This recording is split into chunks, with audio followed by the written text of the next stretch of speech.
So hello everyone, नमस्कार साथियों। स्वागत है आप सभी का एक बार फिर से डेली करंट अफेयर्स की क्लास में। और आज है साथियों आप लोगों की 28 मार्च। और आज हम सभी 28 मार्च से बनने वाले जितने भी आप लोगों के मोस्ट इंपॉर्टेंट करंट अफेयर्स के प्रश्न बने, इन सभी प्रश्नों को हम इस क्लास के अंदर डिस्कस करेंगे। लेकिन दोस्तों उससे पहले एक बार मैं आपको 27 मार्च के करंट अफेयर्स के प्रश्नों को क्विकली रिवाइज करा देता हूँ मात्र 2 मिनट के अंदर। उसके बाद हम लोग सुपर फास्ट तरीके से 28 मार्च के करंट अफेयर्स के प्रश्नों का डिस्कशन करेंगे काफी कम समय के अंदर।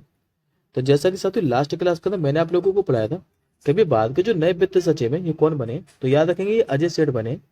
सांसदों का वेतन अभी 1 लाख रुपए से बढ़ाकर कितना कर दिया गया, तो 1,24,000 रुपए प्रति माह। भारत का जो रक्षा उत्पाद है अभी वित्त वर्ष 2023-24 में कितना हो गया है, तो 1.27 लाख करोड़ रुपए।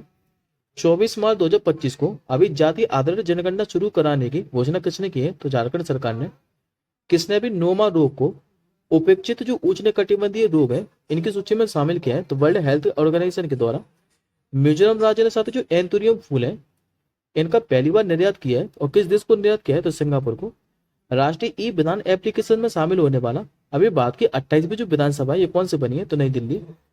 इसके बाद मैंने आपको 8वां क्वेश्चन पुस्तक से संबंधित पढ़ाया था कि हाल ही में एक पुस्तक का विमोचन हुआ था, और इस पुस्तक का क्या नाम है, तो Leo the untold story of Chennai super king. ये जो पुस्तक है किसके द्वारा लिखी थी, तो PS रमन के द्वारा। भारतीय जो पुरुष टीम है इसने भी सेपक टकरा जो विश्व कप है इसमें भी जापान को हराकर गोल्ड मेडल जीता था। भारत की भी पहली स्वदेशी जो MRI मशीन है ये परीक्षण के लिए कहाँ पर स्थापित की जाएगी, तो एम्स दिल्ली के अंदर। और लास्ट 11वां क्वेश्चन पढ़ा था कि 24 मार्च 2025 को जो असम राइफल है इसने कौन से नंबर का स्थापना दिवस मनाया था, तो 90वें नंबर का। आई होप साथियों को 27 मार्च के सारे करंट अफेयर्स के प्रश्न क्लियर होंगे। अब बढ़ते हम लोग आज के क्वेश्चनों की ओर। तो आज का पहला क्वेश्चन दोस्तों आप लोगों के सामने रहा। और आज की क्लास का ये जो पहला ही क्वेश्चन है ये आपका मोस्ट इंपोर्टेंट क्वेश्चन है। इस पे आप लोग डबल स्टार मार्क करके रखिएगा, आपको किसी न किसी एग्जाम में डेफिनेटली देखने को मिलेगा। आप लोगों से पूछ रहा है कि अभी दुनिया का दूसरा सबसे बड़ा जो चाय निर्यातक देश है ये अभी कौन सा बन गया है। क्योंकि साथियों ये कोई और देश नहीं बल्कि अपने प्यारा भारत ही बना है। करेक्ट आंसर हो जाएगा आपको ऑप्शन नंबर ए। अब इस क्वेश्चन के बारे में आप लोग आगे समझिए ध्यान से। देखिए दोस्तों जो भारतीय चाय बोर्ड है इसके द्वारा भी लेटेस्ट आंकड़े जारी किए गए हैं।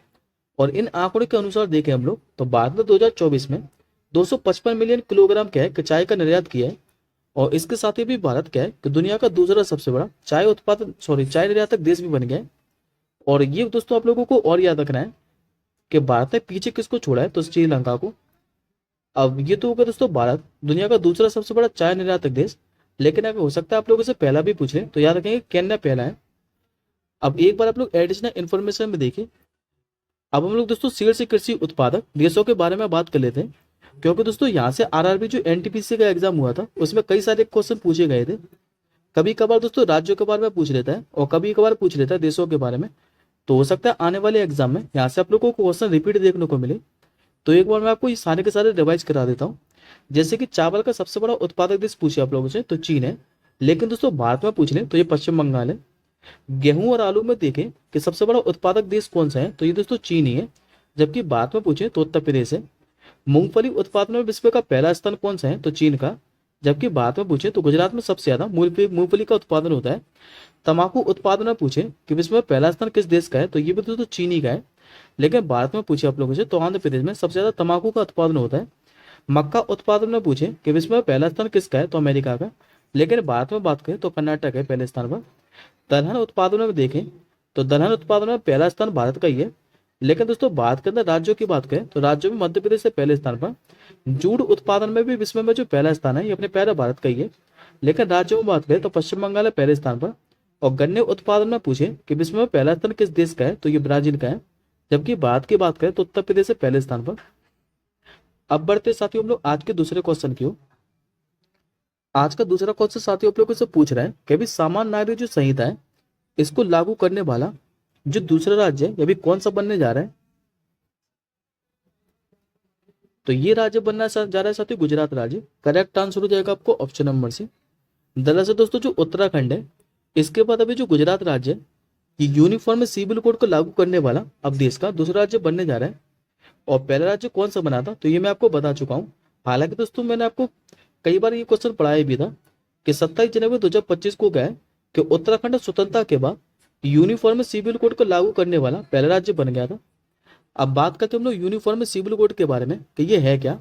तो इसका साथ जो मतलब है, ये समान नागरिकता संहिता के तहत विवाह, तलाक, गोद लेने, उत्तराधिकारी और संपत्ति से जुड़े जो मामले हैं, इनमें सभी धार्मिक समुदाय के लिए एक ही कानून होगा। और गोवा में बात करें तो पुर्तगाली सरकार ने ही यूनिफॉर्म सिविल कोड को लागू कर दिया था, लेकिन दोस्तों ये स्वतंत्रता के पहले था। स्वतंत्रता के बाद पूछे तो उत्तराखंड है पहला। और समान नागरिक संहिता के बारे में पूछे कि भारतीय संविधान के किस अनुच्छेद में समान नागरिक संहिता से की चर्चा है, तो अनुच्छेद 44 के अंदर। अब देखिए आज का आप लोग तीसरा क्वेश्चन।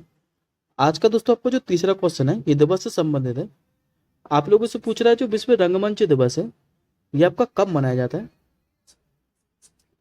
तो हर साथ जो वर्ल्ड थिएटर डे है ये मनाया जाता है आपका 27 मार्च को। करेक्ट आंसर हो जाएगा आपका ऑप्शन नंबर ए। और इस दिवस को साथियों मनाने का उद्देश्य क्या है, तो रंगमंच कला को बढ़ावा देना और इस क्षेत्र से जुड़े जो कलाकार हैं और निर्देशक, लेखकों और तकनीशियनों को इनको सम्मानित करना है। जबकि साथियों इसकी जो शुरुआत है ये 1961 के अंदर जो इंटरनेशनल थिएटर इंस्टीट्यूट है इसके द्वारा की गई थी यूनेस्को के सहयोग से। और हर साल किसी न किसी ये विषय के साथ मनाया जाता है। तो 2025 के लिए इसकी थीम क्या है, तो याद रखेंगे रंगमंच और शांति की संस्कृति। ये 2025 के लिए विश्व रंगमंच दिवस की थीम है। अब मैं आपको साथियों लोक नाट्य परंपराओं के बारे में एक बार रिवाइज करा देता हूँ, विभिन्न राज्यों में कौन कौन से हैं। तो जैसे कि यक्षगान पूछे आप लोगों से तो ये कर्नाटक का है। कथकली पूछे आप लोगों से तो ये केरल का है। नौटंकी पूछे तो आप लोगों से उत्तर प्रदेश का है। तमाशा होता है दोस्तों महाराष्ट्र के अंदर। और बाबई पूछे तो गुजरात और राजस्थान दोनों के अंदर होता है। इसके अलावा दोस्तों आप लोगों को प्रसिद्ध नाटककार के और नाम याद रखने हैं, जिसमें सबसे ज्यादा दोस्तों आपको कालिदास का नाम याद रखना है। इनकी दोस्तों रचना कौन सी है, तो अभिज्ञान शाकुंतलम और मेघदूत, ये दोनों की दोस्तों एग्जाम में कई बार पूछी गई हैं। और गिरीश कर्नाटक की आप लोगों को और याद रखनी है, एक तो इनकी ययाति और दूसरी कौन सी है, तुतुगला। अब देखिए आज का आप लोग चौथा क्वेश्चन। आज का साथ आप लोगों से चौथा क्वेश्चन पूछ रहा है कि भी जो बी सुमित रेड्डी है इन्होंने संन्यास की घोषणा कर दी है। आप लोगों को ये बताना है कि बी सुमित जो रेड्डी है इनका संबंध किस खेल से है। तो वैसे तो साथ ही इस क्वेश्चन का जो आंसर है आप लोगों को इमेज में स्पष्ट दिखाई दे रहा है। इनका संबंध बैडमिंटन से है और इन्होंने क्या है कि अभी हाल ही में संन्यास की घोषणा कर दी है। बात करते हैं लोग बी सुमित रेड्डी के प्रमुख उपलब्धियों के बारे में। तो इन्होंने दोस्तों 2016 के अंदर क्या है कि जो दक्षिण एशियाई खेल है इसमें गोल्ड मेडल जीता था। इसके बाद इन्होंने 2016 के अंदर ही क्या है कि रियो ओलंपिक में भी क्वालिफाई किया था। 2015 में इन्होंने मैक्सिको सिटी ग्रैंड प्री में विजेता रहे थे। और जबकि 2016 में बात करें तो कनाडा ओपन में ये विजेता रहे थे। अब ये दोस्तों संन्यास से रिलेटेड क्वेश्चन है। तो हाल ही में लिए गए संन्यास खिलाड़ियों के मैं आपको नाम रिवाइज कराता हूँ। और ये दोस्तों 2025 के अंदर ही पढ़ाए थे मैंने आपको। जैसे कि सिमोना हालेप का नाम याद करिए, इन्होंने टेनिस से कहकर संन्यास की घोषणा कर दी थी। किस देश की है ये, रोमानिया की। भारत की जो हॉकी खिलाड़ी है रानी रामपाल, इन्होंने संन्यास की घोषणा कर दी थी। रिद्धिमान शाह की पूछे आप लोगों से तो भारतीय क्रिकेट से इन्होंने संन्यास की घोषणा कर दी है। मैथ्यू वेड के बारे में पूछे आप लोगों से तो अंतर्राष्ट्रीय क्रिकेट से इन्होंने संन्यास की घोषणा कर दी है। 21 देश के हैं तो ऑस्ट्रेलिया के। भारतीय दिग्गज स्पिनर की बात करें जिनका नाम रविचंद्र अश्विन, इन्होंने भी क्रिकेट के तीनों फॉर्मेट से संन्यास की घोषणा कर दी थी। और ऑस्ट्रेलिया जो क्रिकेटर है जिनका नाम है स्टीव स्मिथ, इन्होंने भी वनडे क्रिकेट से संन्यास की घोषणा कर दी। अब बढ़ते हम लोग आज के पांचवें क्वेश्चन की ओर। आज का पांचवा क्वेश्चन साथियों आप लोगों से पूछ रहा है कि जो फाइनेंशियल एक्शन टास्क फोर्स है इसके निजी क्षेत्र सहयोग मंच 2025 की जो वार्षिक बैठक है ये कहां पर आयोजित की गई है। तो ये जो साथियों बैठक है ये भी 25 से लेकर 27 मार्च तक महाराष्ट्र के मुंबई के अंदर आयोजित की गई है। करेक्ट आंसर हो जाएगा आपका ऑप्शन नंबर। और ये साथियों जो बैठक है ये आयोजित क्यों की जाती है, तो मनी लॉन्ड्रिंग और जो टेरर फंडिंग है तथा अन्य वित्तीय अपराधों के खिलाफ लड़ने के लिए फाइनेंशियल एक्शन टास्क फोर्स और नागरिक समाज और जो निजी क्षेत्र है इसी के भी सहयोग को बढ़ावा देने के लिए ये बैठक आयोजित की जाती है। जबकि दोस्तों इस बैठक की अध्यक्षता किसने की है, तो अभी हमारे आरबीआई के जो नए गवर्नर बने 26वें नंबर के संजय मल्होत्रा साहब, इन्होंने ही इस बैठक की अध्यक्षता की है। अब बात करते हैं लोग फाइनेंशियल एक्शन टास्क फोर्स के बारे में। तो इसकी दोस्तों जो स्थापना है एक ग्रुप ऑफ 7 यानी कि जो G7 के देश हैं इन्हीं के द्वारा 1989 में पेरिस फ्रांस में आयोजित शिखर सम्मेलन के दौरान की गई थी। जबकि मुख्यालय की बात करें तो फ्रांस की राजधानी पेरिस के अंदर है। और याद करें दोस्तों, अभी मैंने आपको इसके नए अध्यक्ष भी बताए थे। नए अध्यक्ष कौन बने थे? तो एलिसा डी एंड्रा माद्रोजो। और जबकि बात पूछे कि Bharat financial action task force का सदस्य कब बना था? 2010 के अंदर। और इसमें सदस्य देशों की बात करें तो वर्तमान में 40 सदस्य देश है, जिसमें से 38 तो देश है और जबकि 2 इसमें क्षेत्रीय संगठन शामिल है। अब बढ़ते हम लोग आज के छठवें क्वेश्चन की ओर। आज का छठवां क्वेश्चन दोस्तों आपका अपॉइंटमेंट से संबंधित है। आप लोगों से पूछ रहा है कि भी नीति आयोग का पूर्णकालिक जो सदस्य है ये किससे नियुक्त किया गया है? तो देखिए दोस्तों, जो नीति आयोग है इसमें 4 पूर्णकालिक सदस्य होते हैं, जिसमें से अभी एक नए बन चुके हैं, नाम है जिनका राजीव गौबा साहब, और ये पूर्व कैबिनेट मंत्री हैं। करेक्ट आंसर हो जाएगा आपको ऑप्शन नंबर बी। बात करते हैं हम लोग राजीव गौबा साहब की, तो 1982 बैच के ये झारखंड कैडर के आईएएस अधिकारी हैं और इन्होंने दोस्तों अगस्त 2019 से लेकर अगस्त 2024 तक क्या है कि कैबिनेट सचिव के रूप में भी कार्य किया है। अब बात करते हैं नीति आयोग के बारे में। तो नीति आयोग की दोस्तों जो स्थापना है ये योजना आयोग के स्थान पर 1 जनवरी 2015 को हुई थी और इसके जो अध्यक्ष है हमेशा भारत के प्रधानमंत्री होते हैं। जबकि उपाध्यक्ष की बात करें तो डॉक्टर सुमन बैरिस के उपाध्यक्ष है। मुख्य कार्यकारी अधिकारी पूछे आप लोगों से यानी कि सीईओ के बारे में, तो बीबीआर सुब्रमण्यम है। अब हम लोग बात करते हैं बाकी के 3 और सदस्य देशों के बारे में जो कि पूर्णकालिक सदस्य इसके। तो एक तो इसमें डॉक्टर विजय कुमार सरस्वत, दूसरे दोस्तों प्रभु रमेश चंद्र है, तीसरे इसमें डॉक्टर विनोद पॉल और चौथे अभी नए बने राजीव कुमार साहब। अब बढ़ते हम लोग आज के 7वें क्वेश्चन की ओर। आज का जो 7वां क्वेश्चन है ये स्पोर्ट से संबंधित है। आप लोगों से पूछ रहा है कि अभी जॉर्डन की जो राजधानी है अम्मान, यहाँ पर आयोजित जो एशियाई चैंपियनशिप है इसके 87 किलोग्राम ग्रीको रोमन कुश्ती मुकाबले में जो भारतीय पहलवान है जिनका नाम है सुनील कुमार, इन्होंने अभी कौन सा मेडल जीता है? तो याद रखेंगे साथ जो सुनील कुमार है भारतीय पहलवान, इन्होंने इसमें कांस्य पदक जीता है और ये जॉर्डन के अम्मान में आयोजित जो एशियाई चैंपियनशिप है इसमें पहला मेडल भी है। जबकि दोस्तों इन्होंने हराया किसको है? तो इन्होंने चीन के जियाक्सिन वांग को हराया और इसी में दोस्तों दूसरा मेडल भी आ गया है। दूसरा मेडल भारत के नितिन लेकर आए बुधवार को, लेकिन ये 97 किलोग्राम भार वर्ग में लाए और ये भी कांस्य पदक ही लेकर आए। अब बढ़ते हम लोग आज के 8वें क्वेश्चन की ओर। आज का 8वां क्वेश्चन आप लोगों से पूछ रहा है कि अभी ICC elite panel of umpire में किस भारतीय को शामिल किया गया? तो ये साथियों खाली बनने क्वेश्चन है, आप लोगों से इतना ही पूछिएगा कि अभी जो ICC elite panel of umpire है इसमें नितिन मेनन को शामिल किया है। करेक्ट आंसर हो जाएगा ऑप्शन नंबर डी। बात करते हैं दोस्तों लोग आईसीसी के बारे में। तो आईसीसी की स्थापना हुई थी 15 जून 1909 के अंदर। मुख्यालय यदि आप लोगों से पूछे तो संयुक्त अरब अमीरात यानी कि यूएई के दुबई के अंदर है। और अध्यक्ष कौन है इसके? तो अभी 1 दिसंबर को बने थे इसके अध्यक्ष अमित शाह के बेटे जय शाह। उप अध्यक्ष पूछे तो इमरान ख्वाजा है।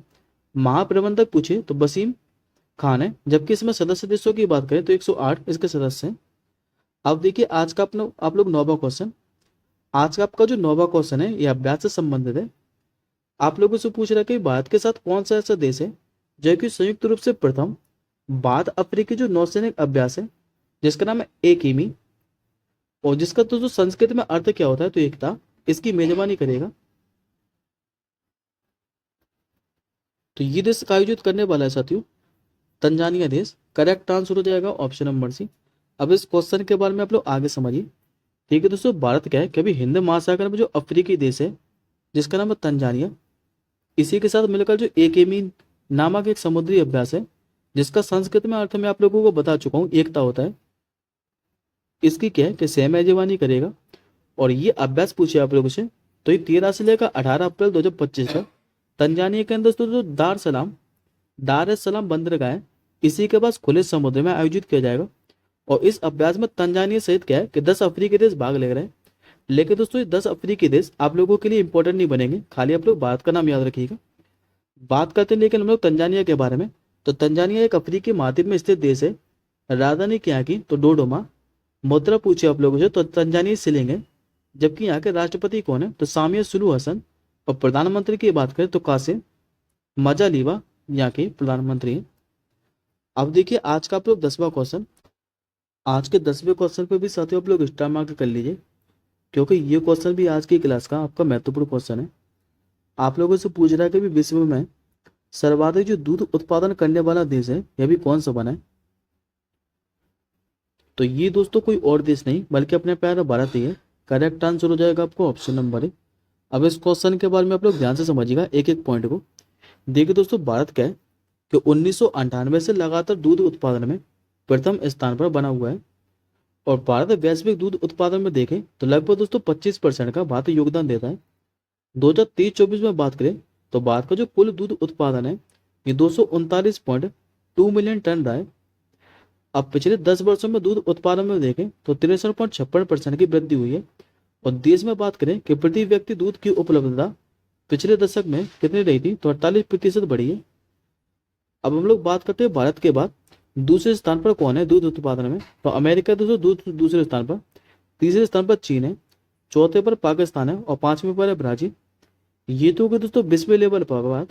लेकिन भारत में पूछें कि भारत में दूध का सबसे बड़ा जो उत्पादक देश है राज्य कौन सा है, तो याद रखेंगे उत्तर प्रदेश पहले स्थान पर है, राजस्थान दूसरे स्थान पर, मध्य प्रदेश तीसरे स्थान पर है, गुजरात चौथे स्थान पर और पंजाब राज्य पांचवें स्थान पर। अब एडिशनल इन्फॉर्मेशन के अंदर आप लोग दो क्वेश्चन दोस्तों और याद रखिएगा। यदि आप लोगों से पूछे कि भारत में दूध उत्पादन में आत्मनिर्भर बनने के लिए कौन सा ऑपरेशन शुरू किया गया था, तो 1970 के अंदर ऑपरेशन फ्लड शुरू किया गया था। और डॉक्टर जो वर्गीज कुरियन है इनको बाद में श्वेत क्रांति का जनक माना जाता है, जिसका संबंध दूध उत्पादन से ही है। अब ये दोस्तों आज का आपका क्वेश्चन ऑफ द डे है और इस प्रश्न का आंसर मुझे आप लोग कमेंट बॉक्स के अंदर बताएंगे कि अभी मार्च 2025 में अमेरिकी सीनेट के द्वारा जो राष्ट्रीय स्वास्थ्य संस्थान है इसके निर्देशक के रूप में किसे नियुक्त किया गया है। इस प्रश्न का आंसर मुझे आप लोग कमेंट बॉक्स के अंदर बताइएगा, क्योंकि दोस्तों ये क्वेश्चन भी मैंने आपको कल ही पढ़ाया था और 12वां क्वेश्चन था ये। इस क्वेश्चन का आंसर मुझे आप लोग कमेंट बॉक्स के अंदर बताएंगे। और पीडीएफ के लिए दोस्तों आप लोग हमारे टेलीग्राम ग्रुप पर जुड़ जाएंगे। जो भी साथी नए जुड़े हो चैनल से, पीडीएफ आपको हमारे टेलीग्राम ग्रुप पर मिल जाएगी। तो एक बार सोने से पहले क्लास का रिवीजन जरूर कर लीजिएगा। अब हम मिलेंगे जल्दी अगली क्लास के साथ ही, तब तक के लिए जय हिंद, वंदे मातरम।